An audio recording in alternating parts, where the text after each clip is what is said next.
Hello everyone, मैं doctor Rajshri, assistant professor MLV college Bhilwara. मैं आपको पढ़ा रही हूँ प्राचीन भारत का इतिहास। ये आप फर्स्ट ईयर के सेकंड पेपर में पढ़ते हैं।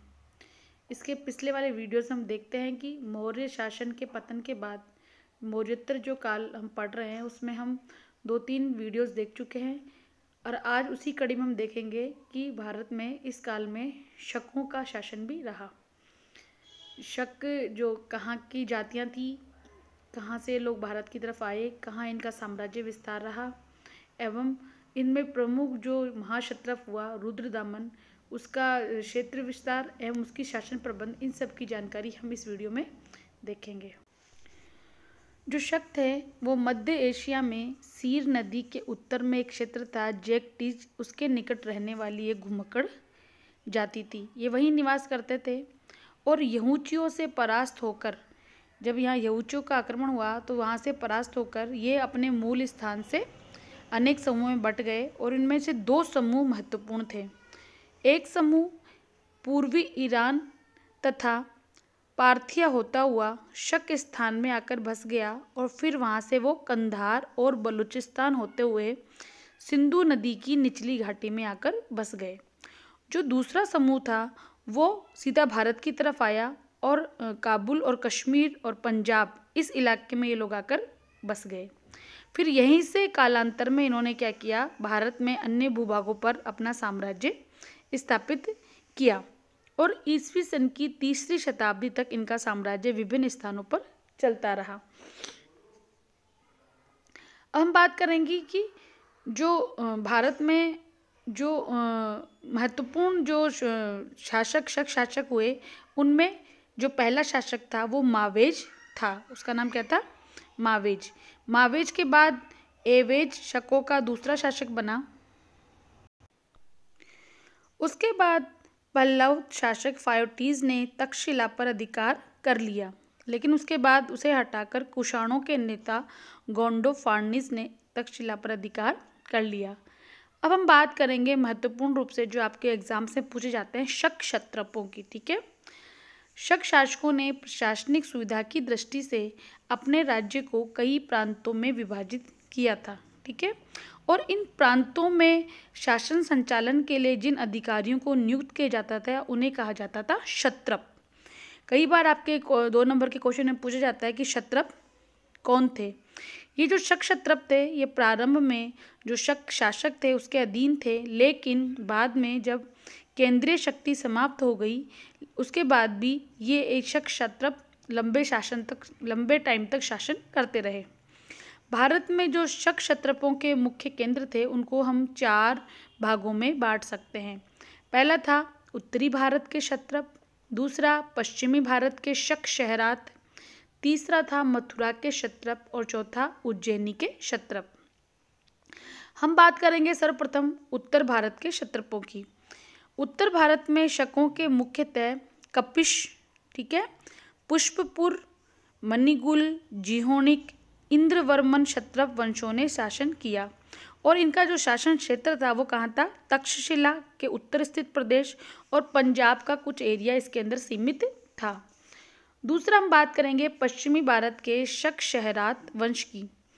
जो हमें साक्ष्य मिले हैं उसमें स्पष्ट होता है कि पश्चिम भारत में 2 शक वंशों ने शासन किया था।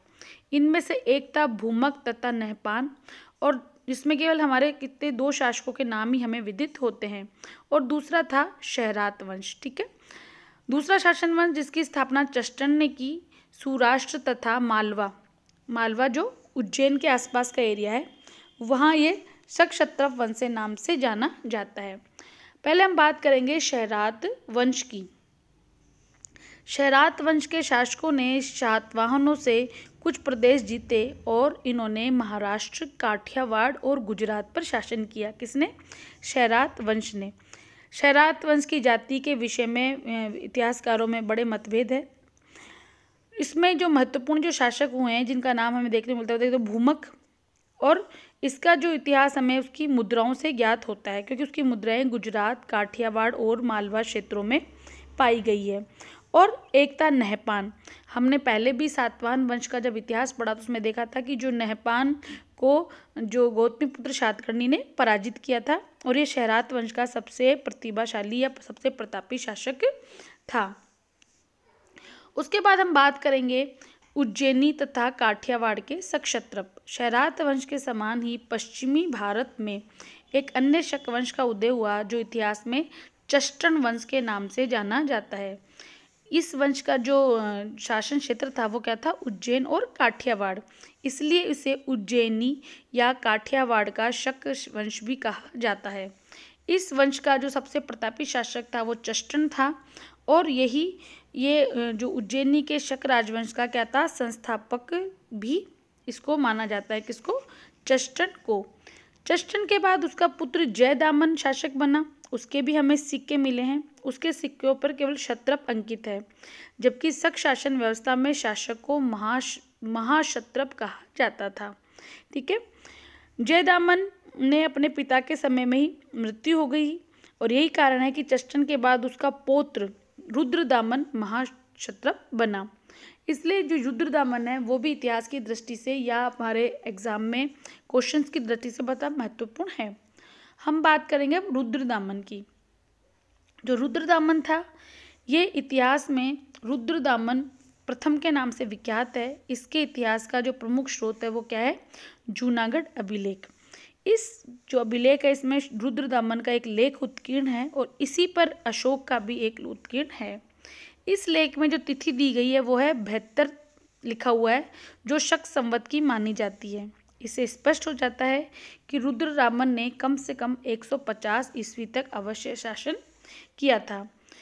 जो जूनागढ़ लेख में जो इसके राज्य का विस्तार क्षेत्र बताया गया है वो हमें देखने को मिलता है। उसमें है पूर्वी पश्चिमी मालवा, उसमें पूर्व, अपर आकर और अवंती ये क्षेत्र अंकित है, जो वर्तमान में पूर्वी और पश्चिमी मालवा के अंदर आते हैं।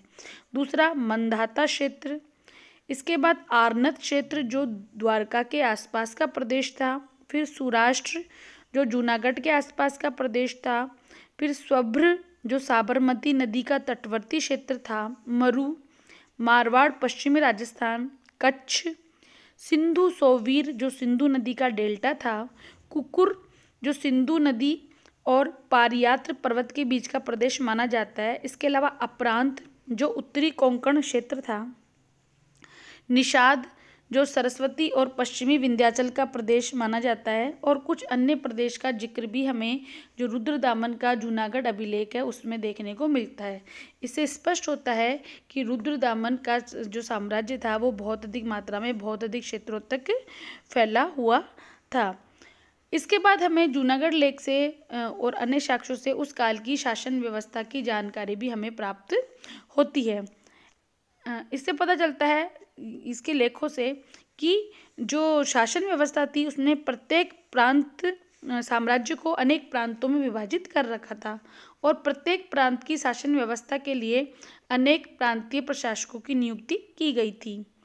जूनागढ़ लेख से पता चलता है कि जो सौराष्ट्र प्रांत में जो उसका प्रांतीय शासक था वो सुविशाख था, और उसने जो वहाँ की जो झील थी सुदर्शन झील उसका उसने क्या करवाया था, जीर्णोद्धार करवाया था।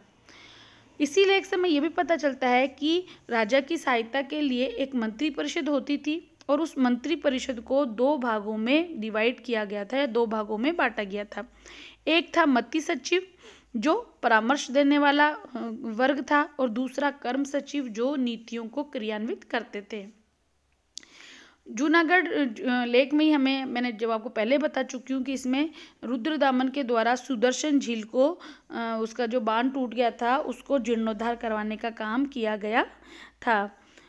इसके अलावा जूनागढ़ लेख में रुद्रदामन जो गर्वपूर्वक कहता है कि वह अपनी प्रजा का क्या है, ध्यान रखने वाला या न्यायपूर्ण शासक है, और उसका जो क्या कहता है उसका जो कोषागार था जो उसका जो सोने चांदी के रत्न से भरा पड़ा था।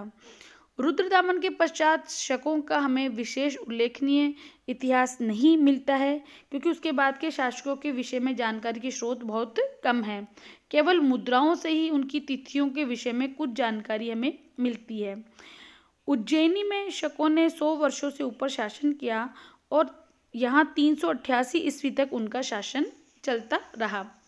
रुद्रदामन के बाद चष्टन वंश में उसका पुत्र नामजद प्रथम शासक बना और नामजद प्रथम के बाद उसका पुत्र जीवदामन शासक बना।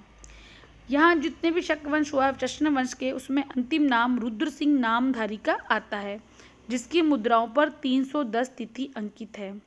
इसी समय प्रदेश पर गुप्त साम्राज्य का आधिपत्य हुआ। संभवतः रुद्र सिंह ही वह शासक था जिसे गुप्त शासक चंद्रगुप्त द्वितीय ने पराजित कर यहाँ गुप्त संता की स्थापना की थी। तो हम देखते हैं कि जो शक थे वो मध्य एशिया की एक जाति थी और वो यहाँ एक आक्रमणकारी के रूप में आए और ईसा की 3री शताब्दी तक इन्होंने यहाँ भारत में अनेक उत्तरी पश्चिमी भारत या मध्य भारत के कुछ एरिया में इन्होंने शासन किया। और इनमें जो रुद्रदामन जो फर्स्ट था वो ऐतिहासिक स्रोतों की दृष्टि से महत्वपूर्ण है उसका काल। उसके बारे में हमें जूनागढ़ अभिलेख से बहुत अधिक मात्रा में जानकारी मिलती है। हम देखते हैं कि जो शक थे उनकी एक साम्राज्य व्यवस्था भी एक सुचारू रूप से चल रही थी और इसीलिए वो इतने लंबे काल तक शासन कर पाए। इसी के साथ ये टॉपिक ख़त्म होता है। धन्यवाद।